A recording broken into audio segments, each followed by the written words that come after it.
My son-in-law tapped his wine glass with a fork in the middle of my own retirement dinner, stood up in front of 11 guests, and told the table that I could no longer be trusted to manage my own finances.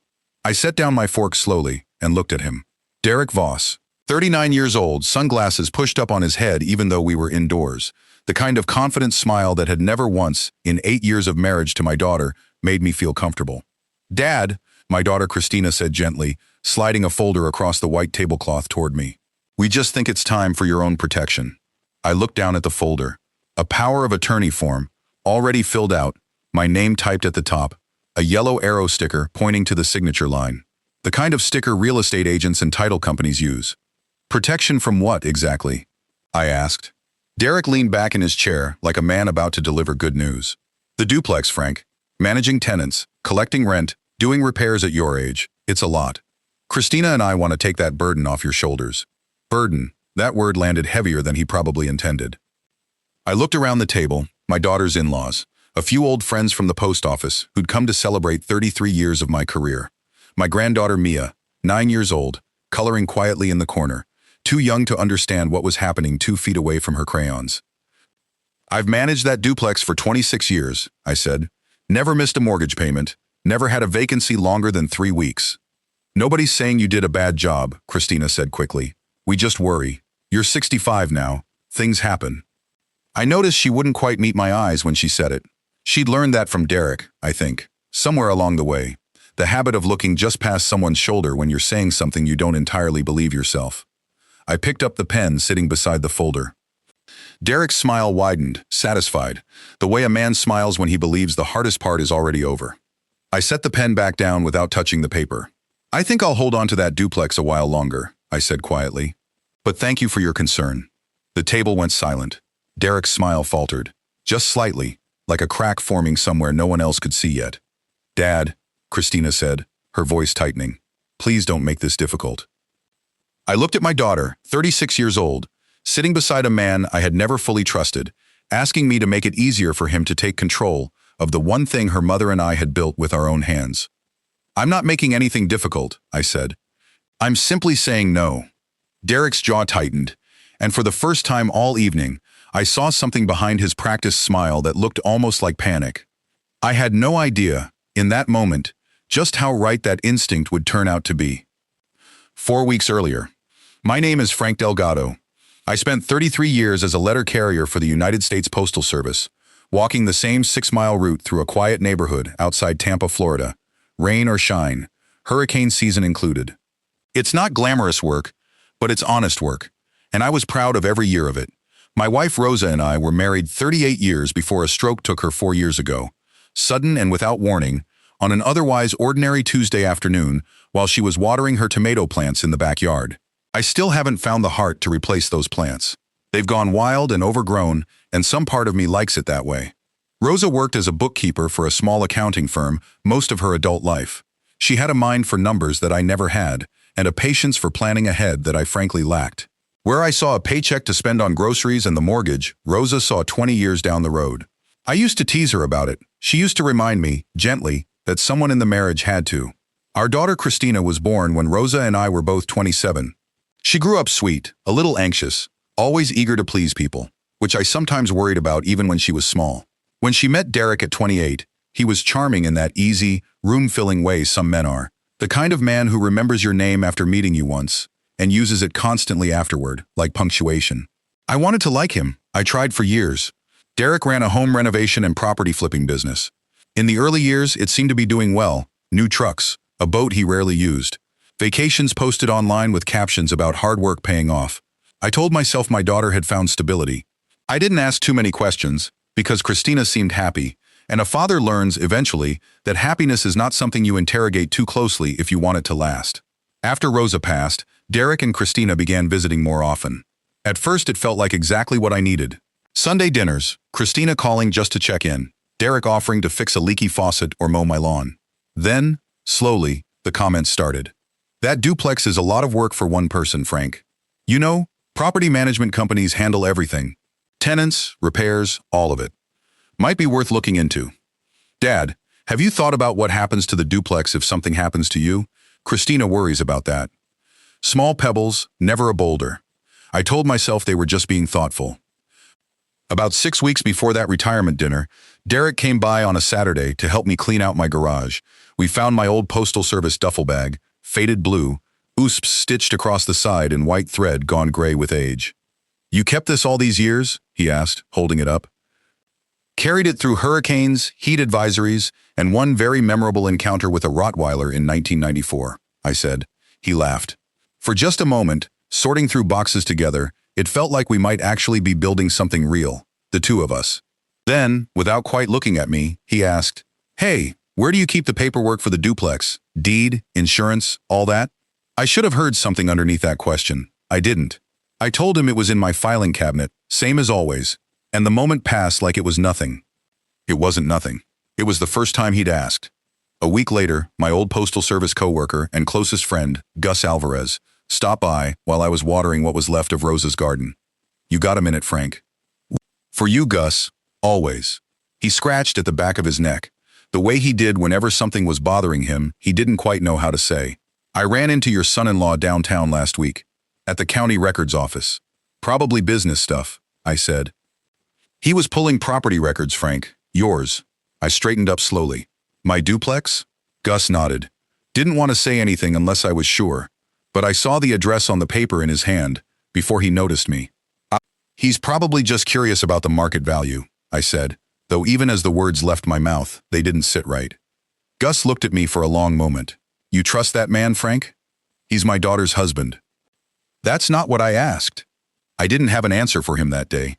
Before he left, he squeezed my shoulder, the way old friends do, and said, "Anything you ever need, day or night, you call me." I thought he was just being a good friend. He was trying to warn me.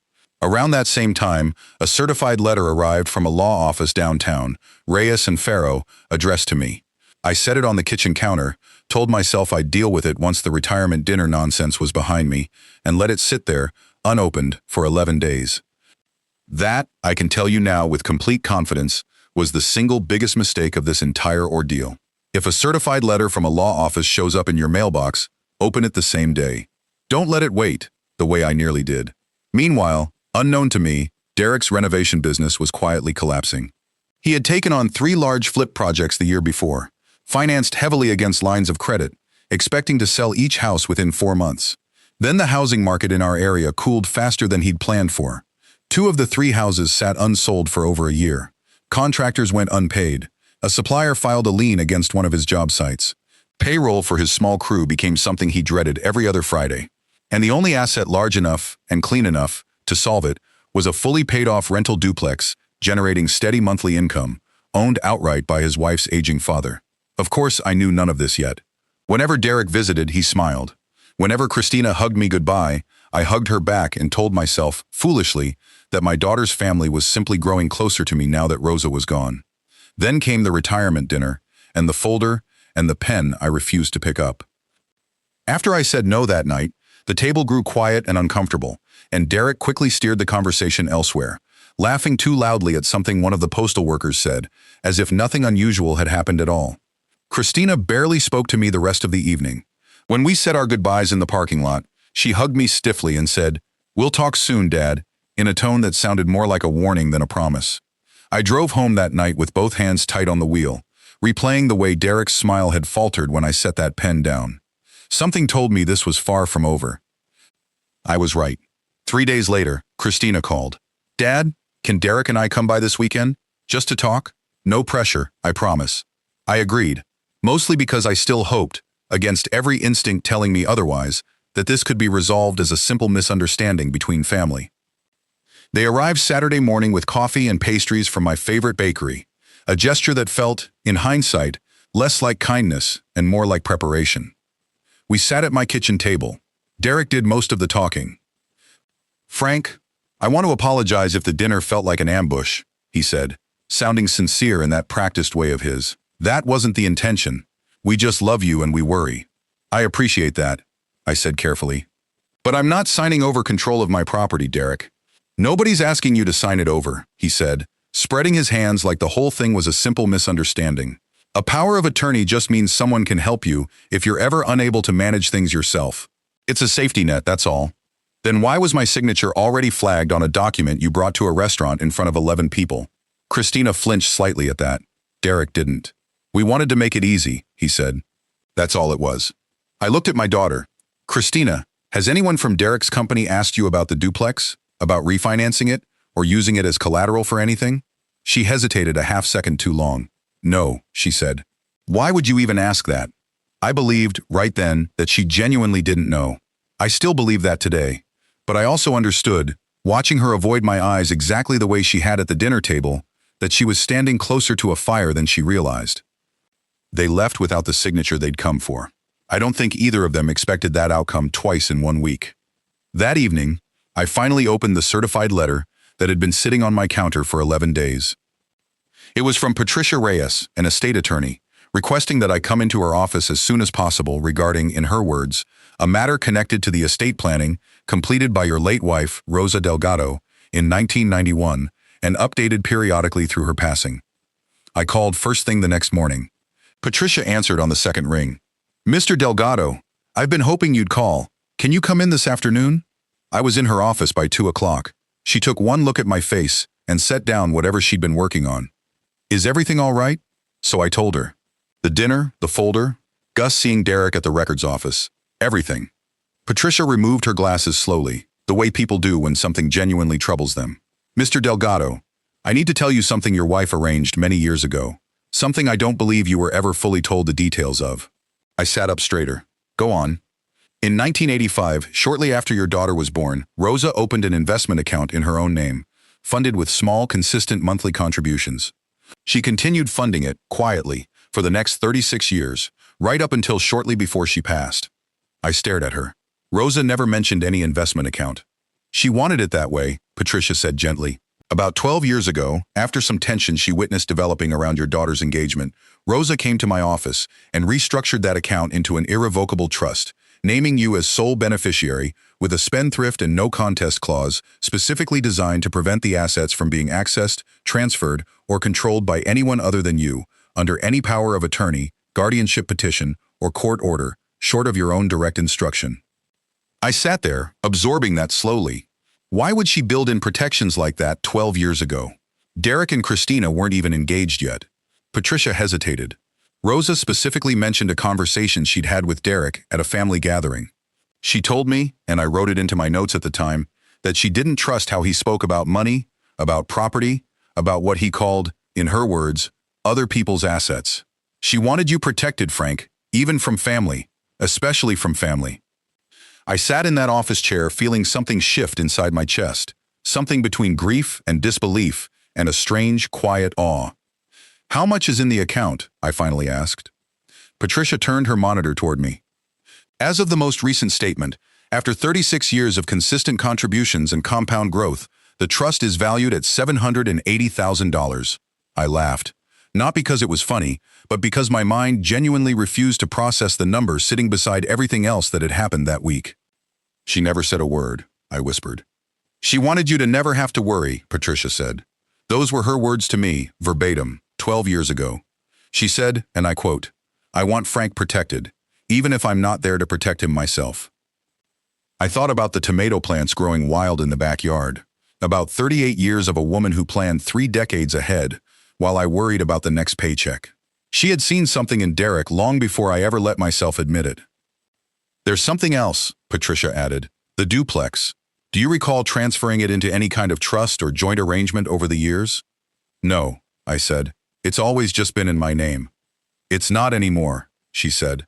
Rosa quietly retitled it into the same trust in 2015, with your knowledge and signature at the time, though I suspect, given how much paperwork most people sign without reading closely, you may not have fully registered what that document was. I remembered, vaguely, signing something at Rosa's insistence one afternoon, her telling me it was just some updates to our estate plan.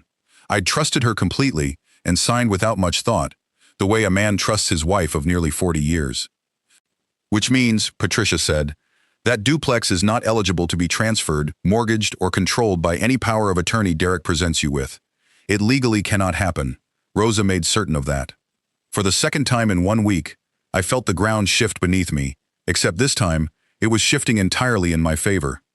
That same afternoon, I met with my financial advisor, a calm, sharp woman named Denise Whitfield, who had quietly managed my modest retirement accounts since shortly after Rosa's passing. When I told her everything, she pulled up my full financial picture and turned the screen toward me. "Frank, listen to me carefully," she said. "Between your postal service pension, Social Security, the rental income from the duplex, and now this trust, you are, without exaggeration, financially secure for the rest of your life. You were never in any danger of needing anyone's help managing your money. If anything, it appears the opposite is quietly becoming true." I hadn't lost anything that week. I'd simply, for a few uncomfortable days, believed I might. Now, when people picture revenge, they usually imagine something loud, shouting, lawsuits filed in anger, someone storming out of a room. In my experience, real consequences rarely arrive that way. They arrive quietly, the way a small crack spreads slowly through a foundation until, one ordinary morning, the whole structure begins to lean. About 2 weeks after the dinner, Derek called me directly for the first time in months. "Frank, quick question," he said, his voice a little thinner than his usual confident tone. "Do you still have the original deed paperwork for the duplex?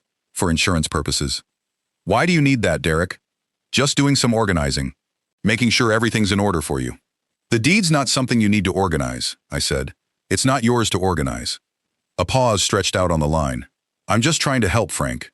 "I know exactly what you're trying to do," I said, and left it there.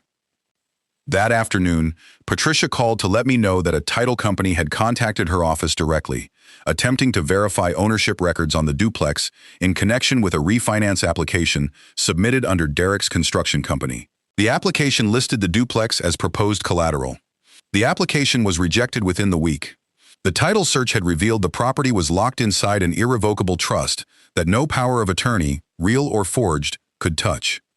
Which meant every dollar Derek had already spent preparing for that refinance, meetings with lenders, paperwork filed with the county, had been spent chasing collateral he never had any legal right to. The cracks widened quickly after that. Gus called me the following week. "You sitting down, Frank? Always a good sign when you open with that. Saw a sheriff's deputy serving papers at Derek's job site downtown this morning. Contractor lawsuit, from the look of the paperwork one of the crew was talking about." Patricia later confirmed it. A framing subcontractor had filed a civil claim for nearly $60,000 in unpaid work, combined with the lien already filed on one of his stalled flip properties, and now a rejected refinance application. Derek's business was unraveling fast, and there was no longer a duplex waiting in the wings to slow the fall. One evening, driving past Christina and Derek's neighborhood, just to check on my daughter, I saw the two of them arguing on their front porch, voices raised loud enough to carry across the yard. "You told me it was already approved," Christina shouted. "They pulled it at the last minute," Derek yelled back. "It's not my fault the old man's lawyer buried it in some trust." "He's not the old man, Derek. He's my father." I didn't stay to hear more. Some moments don't belong to anyone but the people standing inside them. That night, my granddaughter Mia called me, her small voice careful and a little uncertain. "Grandpa, Mom and Dad are fighting a lot." "I know, sweetheart. I'm sorry you're hearing that." "Did I do something wrong?" My chest tightened. "No, baby. None of this is yours to carry. Not even a little bit." "I miss when it was just quiet dinners," she said. "Me too," I told her honestly. "Me too." A week later, Christina showed up at my door alone, without Derek, for the first time in longer than I could remember. She looked tired in a way I hadn't seen since she was a new mother running on no sleep. "Can I come in?" "Always," I said, stepping aside. She sat at my kitchen table, the same table where Derek had once tried to convince me that a power of attorney was simply a safety net. "I found out everything," she said quietly. "The refinance, the collateral, all of it." I stayed silent, letting her get there in her own time. "He was going to use your duplex to save his business," she said, her voice breaking slightly. "And he let me believe it was about protecting you. I believed him, Dad. I actually believed him." "I know," I said gently. "Why didn't you just tell me what he was doing?" "Because I wasn't entirely certain myself, not at first," I said. "And because some things a daughter needs to see clearly on her own, in her own time, or she'll never fully believe them." She wiped her eyes with the back of her hand. "Mom knew, didn't she? About Derek, years ago." "She saw something in him early on," I said. "She never told me the specifics. She just quietly made sure I'd be protected, whatever happened." Christina let out a small, broken laugh. She was always planning 3 steps ahead of the rest of us. "She certainly was," I agreed. Before she left that evening, Christina paused at the door. "I don't know what happens with my marriage now, Dad. I really don't. Whatever happens, I told her, you and Mia and Noah will always have a place at this table. That part isn't going anywhere. She hugged me tightly for a long moment. It was the first hug in weeks that felt entirely honest. 3 weeks after that, Patricia called to tell me Derek's company had formally filed for bankruptcy protection. The 2 unsold flip houses were being liquidated at a loss to satisfy creditors. Christina, I later learned, had spoken with her own attorney about a legal separation, though she hadn't yet made a final decision. I felt no satisfaction watching it unfold, only a tired, complicated sadness. I hadn't wanted my son-in-law's downfall. I had only wanted from the very beginning to keep what was rightfully mine and to protect my daughter from learning the truth about her husband the hard way. She learned it anyway. That's simply how these things tend to go. About 6 weeks after the bankruptcy filing, Derek showed up at my door unannounced. He looked like a different man than the one who had tapped a wine glass with such easy confidence at my retirement dinner. Unshaven, tired, his usual pressed shirts replaced with something wrinkled. I know I have no right to ask for anything, he said. I just wanted to say I'm sorry, to your face, not through Christina. I stepped aside and let him in. We sat at the kitchen table. He didn't ask for money. He didn't mention the duplex once. I told myself I was protecting the family, he said quietly, but I was really just trying to protect myself, and I let that get tangled up with everyone I claimed to love. That's a hard thing to admit, I said. It's the truest thing I've said in a long time, he replied. I didn't offer him forgiveness that day, and he didn't ask for it. He simply thanked me for hearing him out, and left quietly, the way a man leaves when he's no longer expecting anything to be handed to him. Nearly a year later, I sat on the back porch of my small house, the same house Rosa and I had raised Christina in, watching Mia and Noah chase each other through the overgrown remains of their grandmother's tomato garden. Christina sat beside me, her separation from Derek finalized quietly a few months earlier. No headlines, no dramatic scenes, just paperwork and a slow, careful rebuilding of a life on her own terms. Do you ever wish Mom had just told you everything back then? She asked. About the trust, about Derek? I thought about that for a long moment. No, I said. I think she knew I needed to trust my own instincts eventually, even if it took the truth catching up with me a little later than I would have liked. Christina nodded slowly, watching her children laugh in the fading orange light. I used to think inheritance was about money, she said. I don't think that anymore. What do you think it's about now? I asked. She was quiet for a moment. I think it's about the people who quietly plan 30 years ahead, just to make sure the people they love never have to face the world alone. I put my hand over hers on the porch railing. Somewhere behind us, Mia shouted something about finding a ripe tomato among the wild vines, and for the first time in a very long while, the sound of my family laughing in that backyard felt entirely, uncomplicatedly real. If you've stayed with me this long, here's what I hope you take from my story.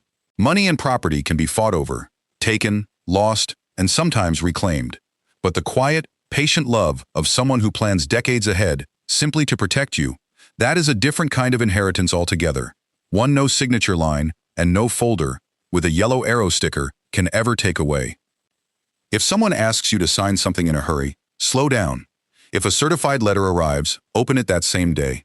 And if you're ever lucky enough to be loved the way Rosa loved me, quietly, patiently, 30 years in advance, I hope you take a moment to notice it while you still can. If this story reminded you of someone in your own life, I'd be honored if you shared it with them. And if you'd like more stories about family, quiet sacrifice, and the truth that eventually finds its way home, stay close. There are more stories to come. Thank you for spending this time with me.